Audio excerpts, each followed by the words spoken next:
Star उत्सव पर देखिए आपके चहेते शोज अब से डीडी फ्री डिश पर।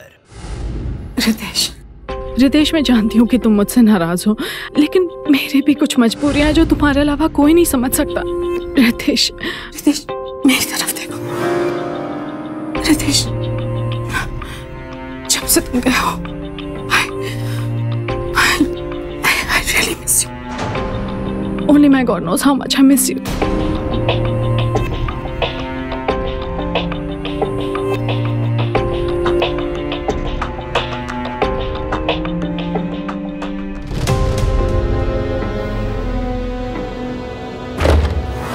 कौन हो तुम लोग? यहाँ अंदर कैसे? कौन हो तुम? कौन हूं मैं? ये जो तेरी बाहों में झूल रही है ना, इसका पति हूं मैं। पति? कहते हैं प्यार उम्र के दायरे से परे होता है, लेकिन रोजमर्रा की जिंदगी में हम ऐसे रिश्तों को किन नजरों से देखते हैं और तब क्या सोचते हैं जब हमें पता चलता है कि औरत ना सिर्फ लड़के से कई साल बड़ी है बल्कि शादीशुदा भी है। एक ऐसा ही वाकया इंदौर में रहने वाले 25 वर्षीय रितेश और अनुष्का के साथ हुआ, जो रितेश से 10 साल बड़ी थी। जिस शख्स ने उन्हें इस तरफ पकड़ा वो और कोई नहीं, अनुष्का का पति था। क्या यह रिश्ता नाजायज था या सच में प्यार? क्यों अनुष्का का पति इस तरह पुलिस को लेकर वहां चला आया? आखिर क्या था इस रिश्ते का सच? इन सारे उलझे हुए सवालों का सिरा रितेश को मिली रेडियो चैनल में पहली जॉब से शुरू होता है।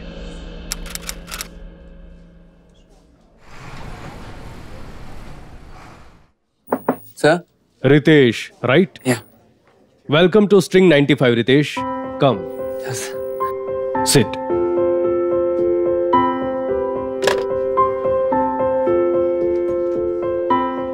अनुष्का को अंदर भेजो। रितेश, स्ट्रिंग 95 में तुम्हारा ये पहला दिन है, right? So I thought I must tell you कि ये मौका कितने कम लोगों को मिल पाता है। यू नो, लाइव ऑडियंस से बात करना, अगर कोई दर्द में है तो उसके दर्द पे मरहम लगाना, उससे एंटरटेन करना और किसी की खुशी को बढ़ाकर दोगुना चौगुना कर देना, ये कम बड़ी बात नहीं है। और बिना ज्ञान बांटे लोगों को इन्फॉर्म भी करना, information, entertainment and education, it's a big responsibility, right? Yes, sir. Come Anushka. Hi. Well Anushka, ये रितेश है, हमारा न्यू आरजे। हाय। और रितेश, ये अनुष्का, हमारी प्रोग्रामिंग हेड और तुम्हारी immediate boss. Hello. Hi Ritesh, welcome to the station. Anushka, इसे इसके काम के बारे में बताओ। श्योर। क्योंकि अगर ये मेरे साथ बैठा रहा तो इसे आज ही रिजाइन करना पड़ जाएगा। So, should I show around? Sure. Come on.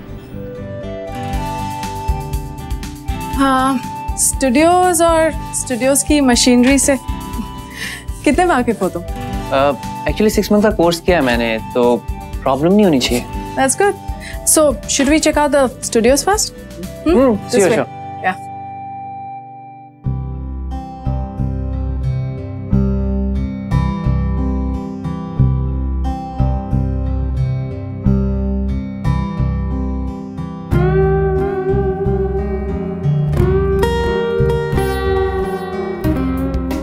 Hello Indore and hello my lovely people. String 95 FM पर एक नई आवाज आपका तहे दिल से खुशामदीद करती है और ये वादा करती है कि अब से ये आवाज आपके जिंदगी का एक अहम हिस्सा बन जाएगी। तो चलिए इस नए दोस्ती के नाम स्ट्रिंग 95 का ये पैगाम। डैड एक फाइनल। अरे यार, तू मुझे और कितना खिलाएगा? तेरी मॉम को भी दो खिला। मॉम। तो तेरी मनपसंद नौकरी लग गई ना, जल्दी से लड़की देख और शादी कर ले। क्या मॉम? अरे अभी तो नौकरी लगी है ना मॉम, थोड़ा एंजॉय करने दो। 2-3 साल तक नो शादी। अरे अभी शादी नहीं करेगा फिर अपनी सेहत का ख्याल कैसे रखेगा और काम में खोया रहेगा। बीवी आ जाएगी तो सब ठीक हो जाएगा। अरे आप भी तो कुछ बोलिए ना। अरे बाबा, थोड़ा टाइम दो इसे उड़ने के लिए। अभी अभी नहीं तो नौकरी लगी और तुम भी इसे शादी के चक्कर में फंसा रही हो। आप ही बिगाड़ते हो इसे।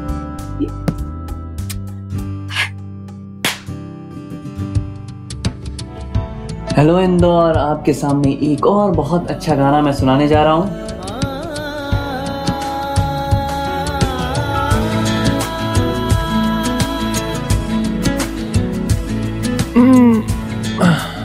Thank you so much.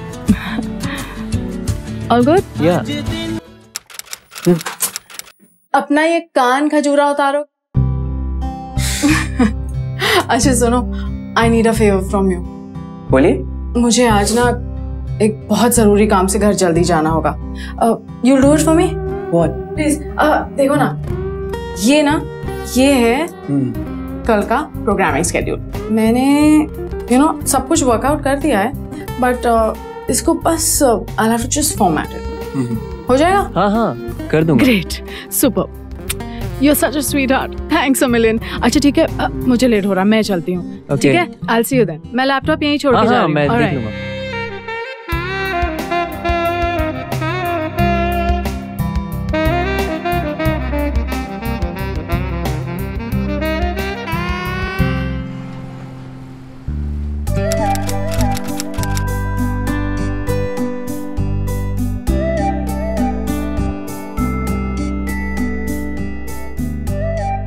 क्या बात है, अभी से fan mail.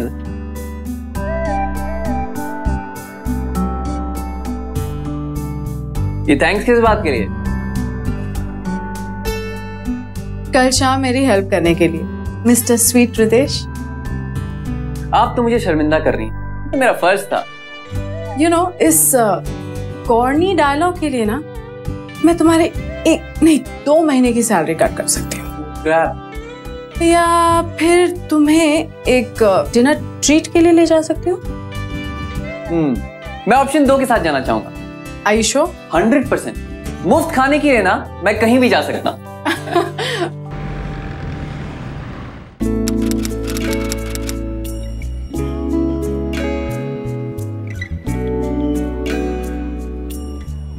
I think I'm done. Yeah, same here.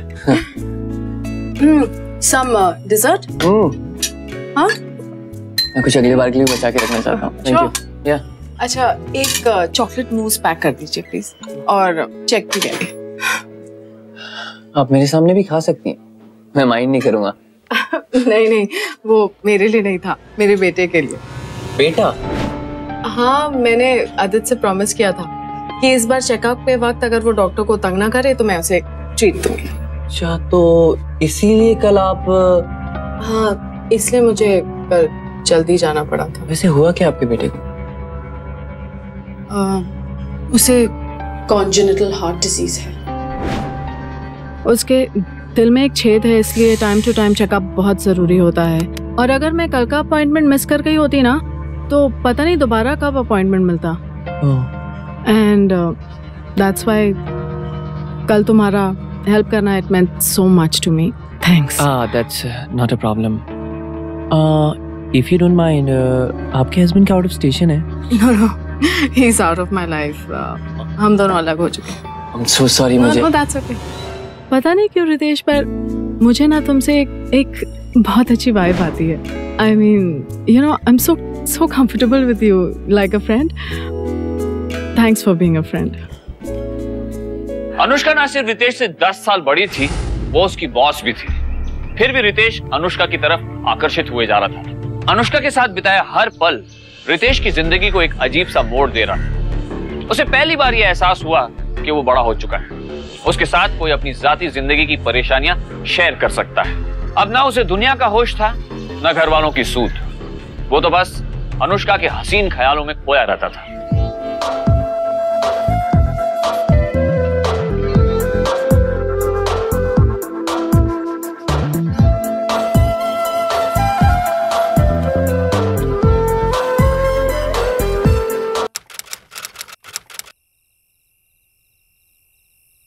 क्या बात है, आपकी गाड़ी में प्रॉब्लम है क्या?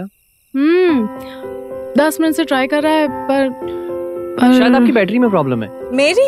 मेरा मतलब गाड़ी से था, या फिर इग्निशन वायर्स को चूहे कुतर गए होंगे।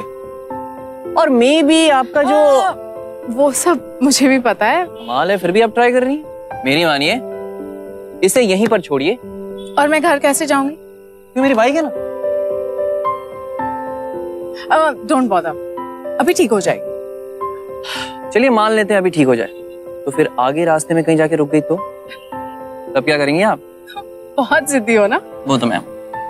तो फिर एक शर्त है। कैसी शर्त? अगर तुम मुझे घर छोड़ोगे तो घर पे तुम्हें मेरे साथ एक कप चाय पीनी।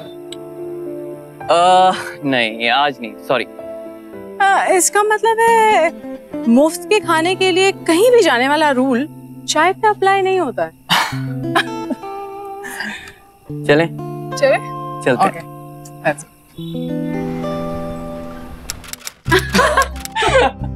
अच्छा सुनो, Oh my मैं God. तुम्हारे लिए चाय बनाती हूँ। हाँ श्योर। हाँ? अरे आपका बेटा कहाँ है? अरे वो अपनी मासी के यहाँ गया हुआ है, उसकी नानी आउट ऑफ टाउन है ना। अच्छा गिव मी 2 मिनट्स, मैं अभी आती हूँ। Yeah sure.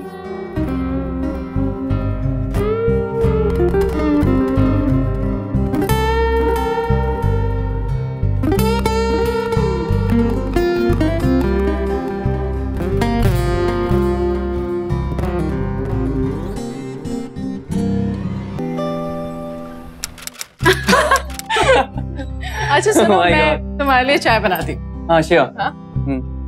अरे आपका बेटा कहाँ है? अरे वो अपनी मासी के यहाँ गया हुआ है, उसकी नानी आउट ऑफ टाउन है ना। अच्छा गिव मी 2 मिनट्स, मैं अभी आती हूँ। Yeah sure.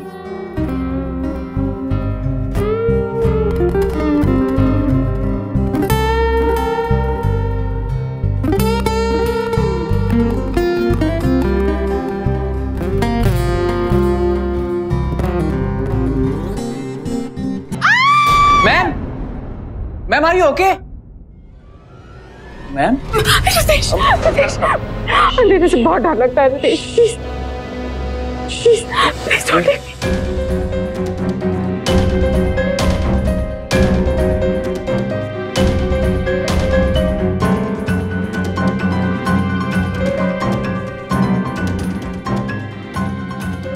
रितेश अपनी भावनाओं पर काबू न रख सका।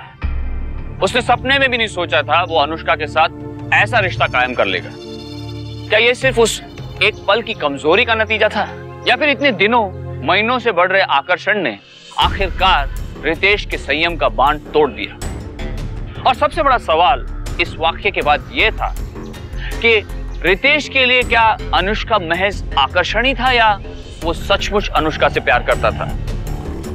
उम्र की सारी सीमाओं को लांघ चुका ये रिश्ता आखिर किस ओर बढ़ रहा था?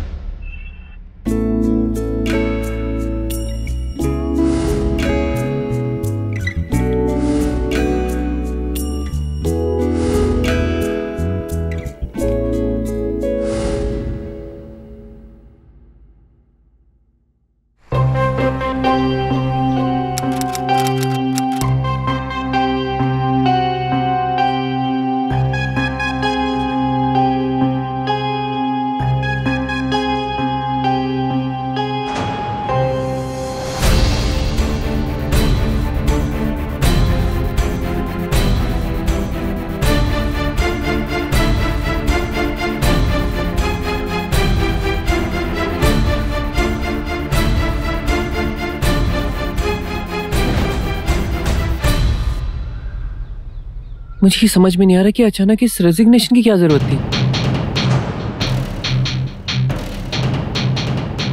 मैं जो भी कर रही हूँ सोच समझ के कर रही हूँ, और तुम्हारी भलाई के लिए कर रही हूँ। मेरी भलाई? रितेश, कल शाम हमारे बीच जो भी हुआ उसके बाद हमारा साथ साथ रहना, साथ साथ काम करना मुमकिन नहीं। देखो, ये तुम्हारे करियर की शुरुआत है, मेरा क्या है? मुझे किसी भी रेडियो स्टेशन में नौकरी मिल जाएगी। लेकिन मैं आपसे ये कहूं कि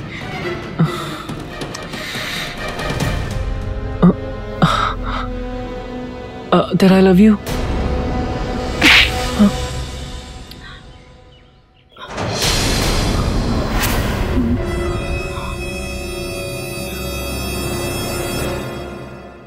तुम्हें क्या लगा कि वो लम्हा मेरे लिए एक मजाक था? और ये रेजिग्नेशन यूं ही है, मेरे कोई फीलिंग्स नहीं है। But the reality is कि मैं 35 साल की हूँ और तुम 25। मेरा एक बेटा है and you have choices. I can't be that selfish, Ritesh. I just can't.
उस रात के बाद जैसे रितेश की जिंदगी की दिशा ही बदल गई।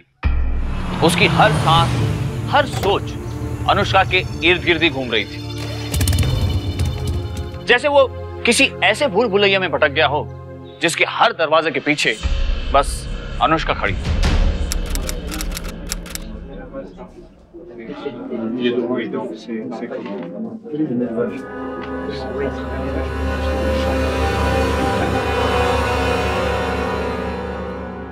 बॉस ने बुलाया था, कह रहे थे रिसेशन है और मैनेजर पोस्ट की सैलरी में कट्स होंगी, वो भी 30%। क्या? घर का खर्चा, अदिति की ट्रीटमेंट्स, पता नहीं मैं ये सब कैसे मैनेज करूंगी। कम ऑन यार, मेरे होते हुए तुम टेंशन क्यों ले रही हो? लेकिन अगर तुम्हारी सैलरी कट हुई तो हम सब की भी कट हो गई ना। अरे नहीं, तुम आरजेस को कोई टेंशन नहीं है, तुम तो इस रेडियो स्टेशन की आवाज हो। डोंट वरी अनुष्का, हम देयर ना। और जैसी भी है, जितनी भी है, मेरी सैलरी भी तो तुम्हारी है ना। Don't be silly Ritesh, I mean तुम्हारी भी तो रिस्पॉन्सिबिलिटीज है। I mean your parents and. अरे उसकी चिंता तुम क्यों कर रही हो? My parents are well settled. अरे वो तो आज भी मुझे पाल रहे हैं यार। मेरे ऊपर कोई रिस्पॉन्सिबिलिटी नहीं है।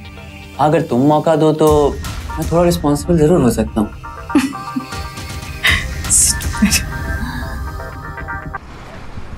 पता नहीं क्या हो गया है इस लड़के को, दिन भर बस काम काम और काम। घर पर होता है, पता नहीं कहाँ खोया रहता है। शादी हो गई होती तो कम से कम जिम्मेदारियों का ख्याल तो होता, पर नहीं। यहाँ पर तो पिताजी खुद अपने लाडले को बिगाड़ने पर तुले पड़े। क्या होगा पता नहीं इस लड़के का। सुनो, वो जरा गुप्ता जी का नंबर दे देना, इस रविवार चलकर उनकी बेटी को मिलाते हैं। डैड शादी, कम से कम आप तो मॉम की तरह बात मत करो। तुम्हारी मॉम ठीक बात कर रही है रितेश, और अब मैं भी तुम्हारी मॉम की बात से सहमत हूं। तुम अब शादी के लिए तैयार हो। पर मैं तो ऐसा नहीं समझता, और मैं कोई लड़की वड़की नहीं देखने जाऊंगा। क्यों? कहीं ऐसा तो नहीं कि तुमने खुद ही कोई चुन लिया अपने लिए? नहीं, ऐसा बिल्कुल नहीं है। तो फिर मिल के आने में क्या हर्ज है?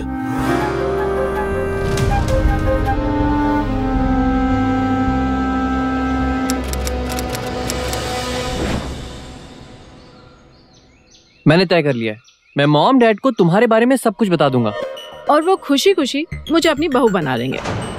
बच्चों जैसी बातें मत करो Ritesh, they will never accept me। अरे यार, वो एक्सेप्ट करे या ना करे, मैं तो एक्सेप्ट करता हूँ ना। For God's sake Ritesh, think about it।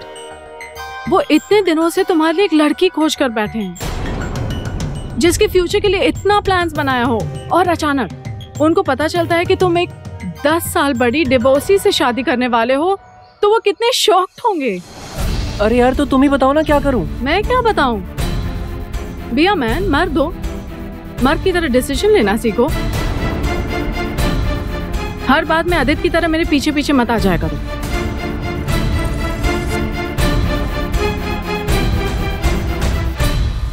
Uncle आपको नहीं पता, रितेश का शो इतना रेज है हमारे कॉलेज में कि पूछो मत। सबके सब उसके फैंस हैं। शादी हो जाने दो, एक बार रितेश को कॉलेज जरूर लेके जाऊंगी। पागल हो जाएंगी सारी लड़कियां। मैंने तुम्हें सब कुछ सच सच बता दिया। तुम्हें मेरी मदद करनी होगी, इसके अलावा मेरे पास और कोई रास्ता नहीं है। तुम्हें इस शादी से इनकार करना होगा। लेकिन अगर ऐसी बात है रितेश, तो तुम्हें अपने पेरेंट्स को अनुष्का के बारे में बता देना चाहिए। Are you mad? जब उन्हें पता चलेगा कि उनका बेटा अपने से 10 साल बड़ी लड़की से प्यार करता है और शादी करना चाहता है, वो क्या सोचेंगे? बताओ, क्या वो इस शौक को झेल पाएंगे?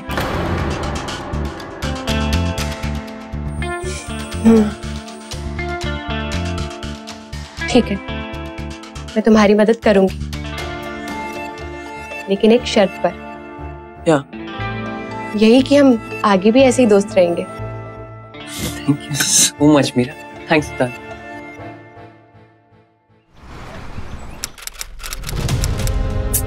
प्लीज रितेश। क्या हुआ?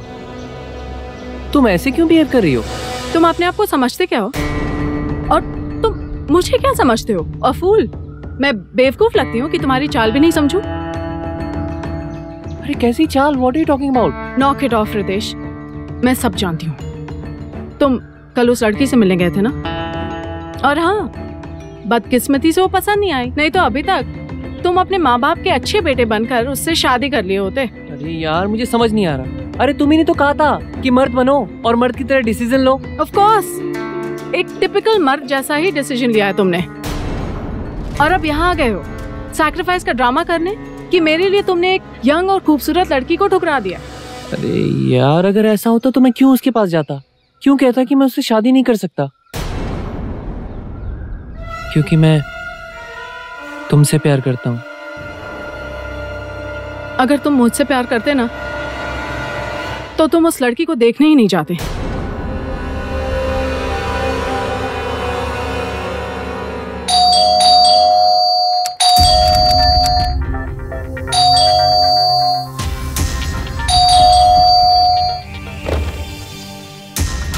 Ritesh, stop it. तुम सही थी, मुझे वहां जाना ही नहीं चाहिए था। अरे प्लीज मेरी बात सुनो। क्रिएट करने की जरूरत नहीं है। आदित्य, अरे चाकने दो। तुम सही थी, मुझे वहां जाना ही नहीं चाहिए था। मैं पागल हो गया था, लेकिन आगे से ऐसा कुछ नहीं हुआ। प्लीज सुनो मुझे। आगे से मैं कहीं नहीं जाऊंगा। आई प्रॉमिस, मैं तुम्हारी हर बात मानूंगा डियर। प्लीज मुझे इस बार माफ कर दो। प्लीज मुझे माफ कर दो। प्लीज मैं तुम्हारे बिना नहीं जी सकता। प्लीज मुझे माफ कर दो। प्लीज डियर, प्लीज मुझे माफ कर दो।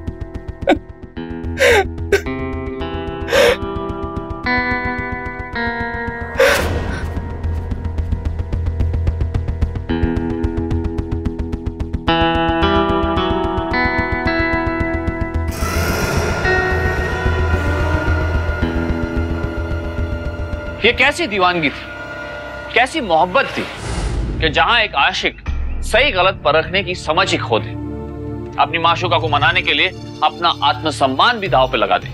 ये साफ था कि अनुष्का अब रितेश के लिए सिर्फ एक चाहत नहीं, बल्कि उसकी जरूरत बन चुकी थी। अब एक पल के लिए भी अनुष्का का रूठ जाना रितेश को गवारा नहीं था।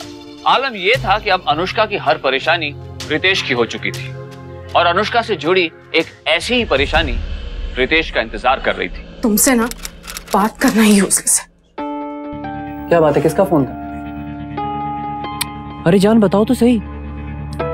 कुमार, मेरे एक्स हस्बैंड। क्यों फोन किया था उसने? उसने मुझे फोन नहीं किया था, मैं नहीं किया।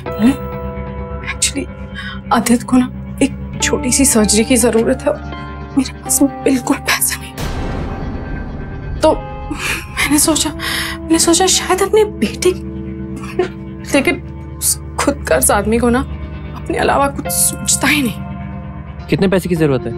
इट्स ओके रितेश, रकम बहुत ज्यादा है, तुम्हारे पास भी नहीं होगी। अरे यार बताओ तो सही। Are you sure? Yeah. 2 lakhs. 2 lakhs? एक काम करो, अभी अपना अकाउंट नंबर मुझे मैसेज करो। Are you really sure? Yeah. Okay. Ritesh, I really want to thank you. तुमने जो मेरे लिए किया है ना, हमारे लिए नहीं, हमारे लिए Anushka. Hi Ritesh. Oh hi Meera. How are you? I'm good, how are you? Very good. तो यहाँ कैसे? बस अपनी फ्रेंड के साथ। और तुम? बस ऐसे ही आया था। और अकेले आए हो? नहीं, अनुष्का भी है ना। अनुष्का, वाओ। तुम मिलवाओगे नहीं? मिलवाऊंगा यार। चलो मिलवाता हूँ। हाँ अनुष्का,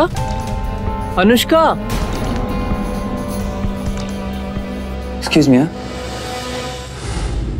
दीवानगी में धुंधलाई रितेश की आंखें जो नहीं देख पाई, वो मीरा की आंखों ने भाप लिया। क्यों अनुष्का अचानक यूं चली गई? क्यों नहीं सुनी उसने रितेश की पुकार? इस तरह के कुछ सवाल उठे मीरा के दिमाग में और उसे शक हुआ कि रितेश और अनुष्का के रिश्ते में कुछ ना कुछ गड़बड़ जरूर है।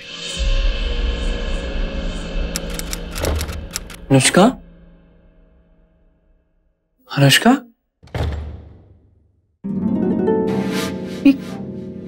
ये क्या होलिया बना रखा है? क्या हो गया तुम्हें? रितेश, I'm sorry रितेश, मुझे लगता है ना कि मैं ऐसी लड़ाई लड़ रही हूँ जो मैं कभी नहीं जीत सकती हूँ। रितेश, इस अधेड़ उम्र में 19-20 साल की लड़कियों से कैसे मुकाबला कर सकती हूँ रितेश? पर मैं तुम्हारे लिए सब कुछ चेंज कर दूंगी। I'll change everything. प्लीज तो मुझे छोड़ के मत जाना रितेश, प्लीज।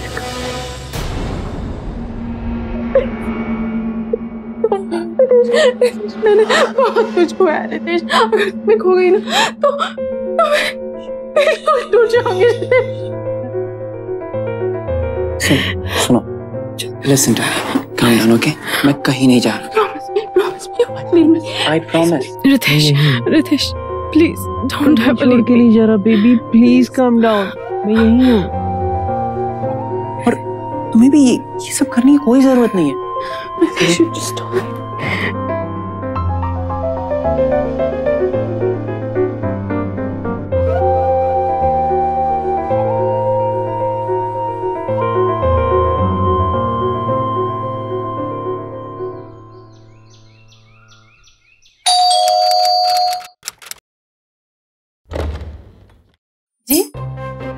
जी अनुष्का जी है। मैम साहब तो कुछ काम के लिए बाहर गई है, लेकिन हाँ आधे घंटे में आ जाएगी। ठीक है, मैं अंदर बैठ के वेट कर लूं? हाँ आइए ना, आइए। आप बैठिए, मैं आपके लिए पानी लाती हूँ। जी। हेलो। आप आदित्य हो ना? आपको कैसे पता है? मुझे तो बहुत कुछ पता है। अच्छा इधर आओ, मेरे पास आओ। ये बताओ कि आज आपकी तबीयत कैसी है? Super fit. Wow, very good. और आज आप स्कूल नहीं गए? और आपकी मम्मा कहाँ पे है? काम करने गई है। आपने दूध पिया आज? Very good. बहुत फास्ट भागता हूँ। मैं दौड़ के दिखाऊं? दौड़ के दिखाओगे? दिखाओ। ये आदित्य इधर आओ, मेरी बात सुनो, इधर आओ। बात बताओ, इतना भागते हो, थकते नहीं हो? मैं मेडल दिखाऊं?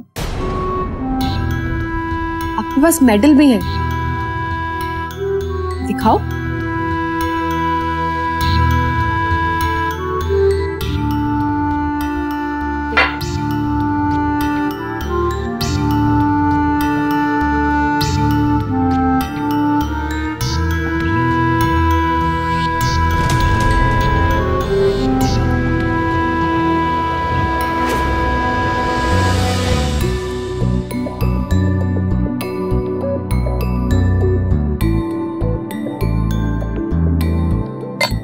ये सब आपके हैं?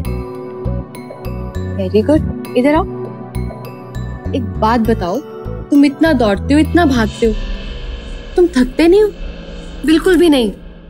और तुम्हारे डॉक्टर अंकल, वो भी तुम्हें मना नहीं करते। कौन डॉक्टर अंकल?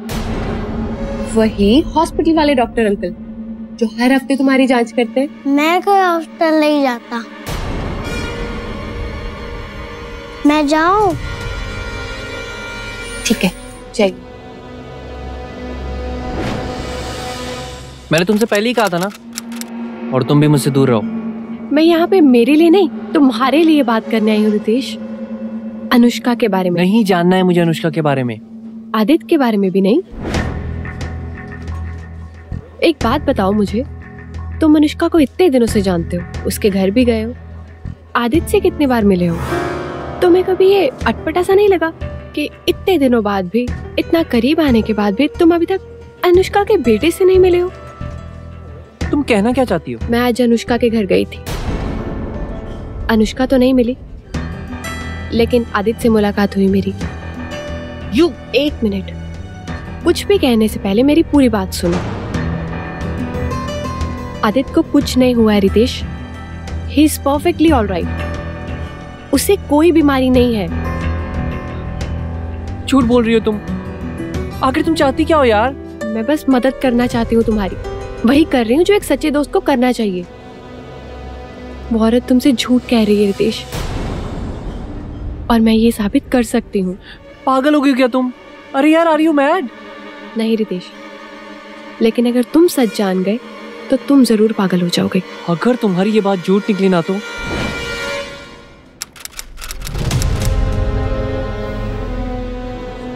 नहीं नहीं, वो मेरे लिए नहीं था, मेरे बेटे के लिए। उसे कॉन्जेनिटल हार्ट डिजीज है, उसके दिल में एक छेद है, इसलिए टाइम टू टाइम चेकअप बहुत जरूरी होता है। एक्चुअली आदित्य को ना एक छोटी सी सर्जरी की जरूरत है, मेरे पास बिल्कुल पैसा नहीं।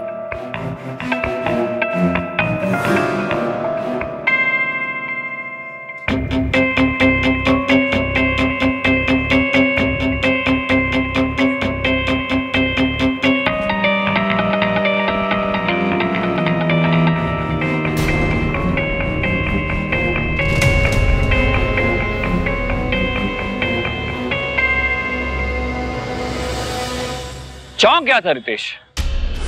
पिछले 11 महीने से अनुष्का को अपनी सैलरी का बड़ा हिस्सा दे रहा था, ये सोचकर कि अनुष्का रिसेशन की शिकार है। लेकिन असलियत में अनुष्का की सैलरी कम होने की बजाय बढ़ रही थी। ऊपर से मीरा ने अनुष्का के बेटे आदित्य की सच्चाई से पर्दा उठा दिया। उस पर भी रितेश को अब यकीन हो गया।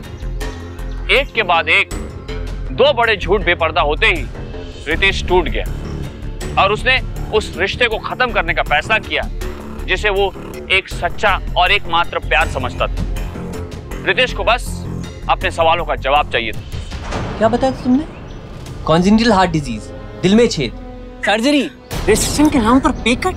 रितेश, मैं सब कुछ समझा सकती हूँ। कमाल की आइडिया है तुम्हारी। मैं एक्सप्लेन। और ये तो वो झूठ है जो सामने आ चुके हैं। रितेश, तुम मुझे गलत समझ। हाथ हटाओ, वो भी गिना दो जो नहीं बताया है। जैसे कि वो प्यार में बड़े बड़े वादे, क्योंकि मैं जानता हूँ कि तुम्हारा वो प्यार भी झूठा था। रितेश प्लीज, मैं तुम्हें सब कुछ एक्सप्लेन करूंगी। रितेश प्लीज। एक और सफेद झूठ।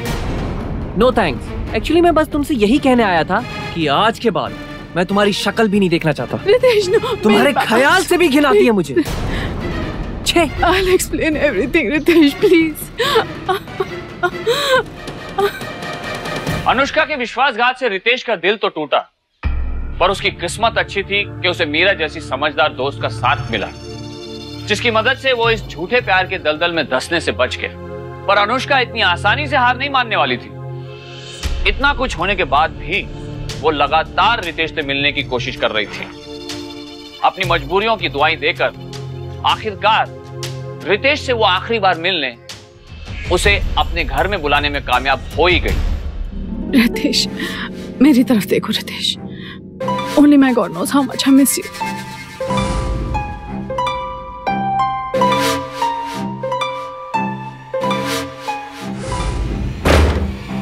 कौन हो तुम लोग?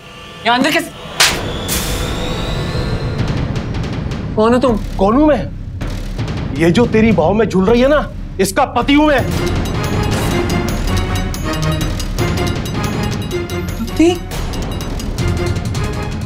क्यों?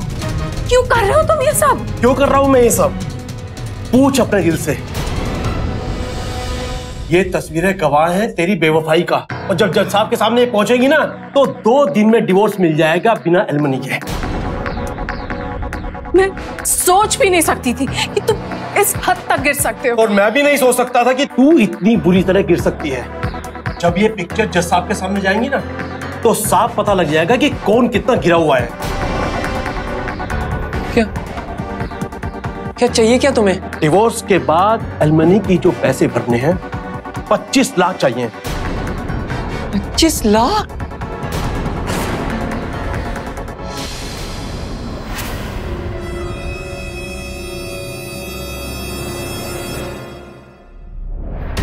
इतने पैसे मैं कहां से लाऊंगा? ये तुम्हारी प्रॉब्लम है। 2 दिन बाद केस की सुनवाई है और 12 बजे से पहले पहले पैसे भर दो, वरना ये पिक्चर्स तुम समझ सकते हो मैं क्या करूंगा।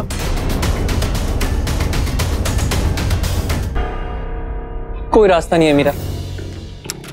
All over. I'm totally finished now. Ritesh, एक बात मेरे दिमाग से कब से खटक रही। क्या नाम बताया था तुमने उस इंस्पेक्टर का? प्रजापति। हाँ, उसका नाम प्रजापति था। प्रजापति। 1 मिनट। क्या कर रही हो? अरे क्या कर रही हो? 1 मिनट रितेश।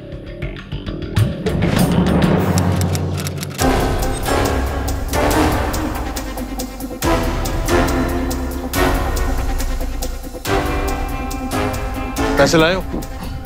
लो।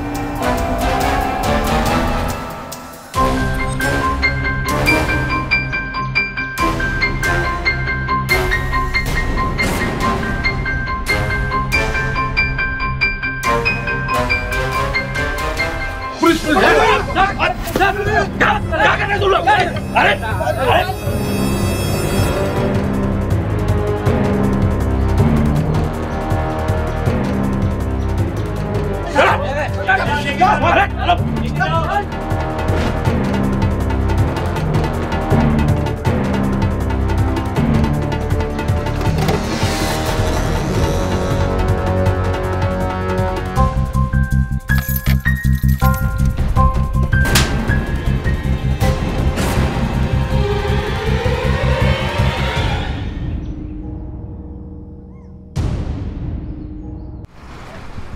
ये मेरा पति कुमार नहीं है। मेरे पति तो मुझे बहुत पहले ही छोड़कर चले गए थे। हमारे बीच बहुत अनबन थी क्योंकि उन्हें मेरे खर्चे बेफिजूल लगते थे और इसीलिए हमारे बीच बहुत लड़ाइयाँ होती थी। और फिर एक दिन उन्होंने मुझे डिवोर्स देने की सोची और मुझे लगा कि मैं इतने खर्चे किस तरह संभालूंगी। तब रितेश को अपने रेडियो स्टेशन में देखा और मुझे एक तरकीब सूझी। मैंने इसे अपने प्यार में फंसाकर इससे पैसे लेने लगी। फिर एक बड़ी रकम के इरादे से इसे ब्लैकमेल करने का प्लान बनाया। नकली एसीपी, नकली कांस्टेबल और सबसे चौंकाने वाली बात, नकली पति। सारे पत्ते खुल चुके थे। गुनहगार ने अपना गुनाह भी कबूल कर लिया था। आईपीसी की धारा 415 के मुताबिक किसी को ठगना या किसी की संपत्ति पर कब्जा करना जुर्म है। रितेश को अपने प्यार के झांसे में डाल के उसे ठगने के आरोप में अनुष्का को भी इसी धारा 415 के तहत 1 साल की जेल हुई और उसे जुर्माना भी भरना पड़ा। अनुष्का के साथियों को भी उसके प्लान में शामिल होने और ढोंग रचने के जुर्म में धारा 419 के तहत जेल हुई। दूसरी तरफ रितेश ने मीरा के साथ अपनी नई जिंदगी की नई शुरुआत की, क्योंकि वही उसके लिए एक आदर्श पत्नी साबित हो सकती थी, जिसने इतनी बड़ी मुसीबत से निकलने में उसकी एक अच्छे दोस्त की तरफ मदद की थी। एक युवक जब जवानी की दहलीज पर कदम रखता है तो अक्सर एक जोश की लहर पर सवार होता है, न जज्बात पर काबू, न विचारों में ठहराव। इस उम्र में अक्सर खुद पर भरोसा भी जरूरत से ज्यादा होता है। ऐसे में भारी दुनिया के तमाम आकर्षणों से गिरकर कदम बहकते देर नहीं लगती। युवा अवस्था में प्रवेश कर रहे नौजवानों से हम आग्रह करते हैं, सचेत रहिए। आजादी और जिम्मेदारी के बीच सही संतुलन बनाए रखिए। घर के बड़े बुजुर्गों के साथ अपनी मुश्किलों को बांटिए और अनुष्का नुमा फंदों से सावधान रहिए। अब मुझे दीजिए इजाजत, फिर होगी आपसे मुलाकात एक ऐसी ही सच्ची घटना के साथ। तब तक सावधान इंडिया, इंडिया फाइट्स बैक।